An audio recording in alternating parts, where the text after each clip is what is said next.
നമ്മളിപ്പോൾ ഉള്ളത് ഉസ്ബെക്കിസ്ഥാനിലെ മറ്റൊരു യൂണിവേഴ്സിറ്റിയുടെ മുന്നിലാണ് കേട്ടോ. സെൻട്രൽ ഏഷ്യയിൽ തന്നെ ഏറ്റവും പഴയ ഒരു യൂണിവേഴ്സിറ്റിയാണ് താഷ്കെന്റ് ഡെന്റൽ ഇൻസ്റ്റിറ്റ്യൂട്ട് എന്ന് പറയുന്ന ഒരു ഇൻസ്റ്റിറ്റ്യൂട്ടിന്റെ മുന്നിലാണ് ഇപ്പോൾ നമ്മളുള്ളത്.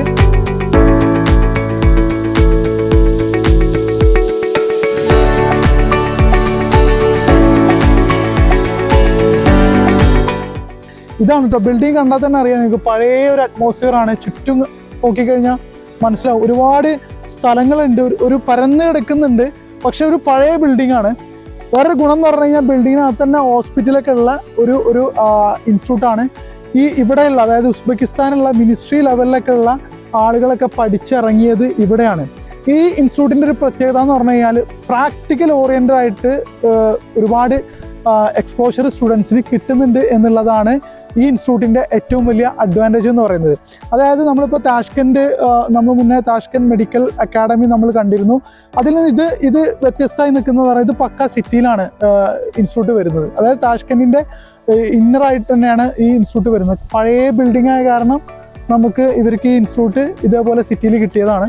താഷ്കെന്റ് ഡെന്റൽ ഇൻസ്റ്റിറ്റ്യൂട്ട് എന്ന് കേൾക്കുമ്പോൾ വിദ്യാർത്ഥികൾക്ക് ഒരുപാട് ഡൗട്ട്സ് ഉണ്ടാവാറുണ്ട്. നോർമലി ജനറൽ മെഡിസിനും ഡെന്റലൊക്കെ ഉള്ള ഒരു യൂണിവേഴ്സിറ്റിയാണ്. ഈ യൂണിവേഴ്സിറ്റിയുടെ പേര് ഡെന്റൽ ഇൻസ്റ്റിറ്റ്യൂട്ട് എന്ന് ആയിപ്പോയതാണ്. അത് പേര് ചേഞ്ച് ചെയ്യാൻ വേണ്ടിയുള്ള റിക്വസ്റ്റ് ഓൾറെഡി പോയിട്ടുണ്ട്.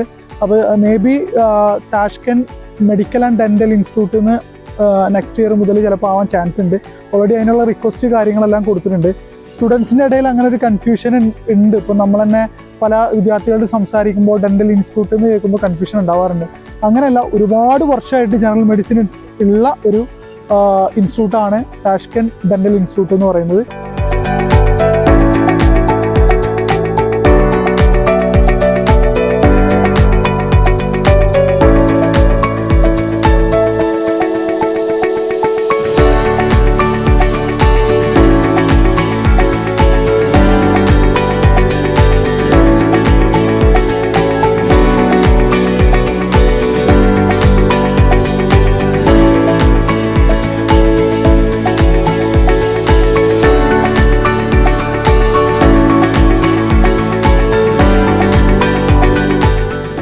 നേരത്തെ പറഞ്ഞ പോലെ തന്നെ ഒരുപാട് എക്സ്പീരിയൻസ്ഡ് ഫാക്കൾട്ടീസ് ഉണ്ട്. കാരണം അത്രയും വർഷം പഴക്കമുള്ള യൂണിവേഴ്സിറ്റി എന്ന് പറയുമ്പോൾ ഒരുപാട് എക്സ്പീരിയൻസ്ഡ് ഫാക്കൾട്ടീസ് ഉണ്ട്. ഇവർ ഫോക്കസ് ചെയ്യുന്നത് എഡ്യൂക്കേഷനും അതുപോലെ തന്നെ പ്രാക്ടിക്കലിനും നല്ല കോൺട്രിബ്യൂഷൻ ഇവിടുത്തെ ഫാക്കൾട്ടീസ് കൊടുക്കുന്നുണ്ട്.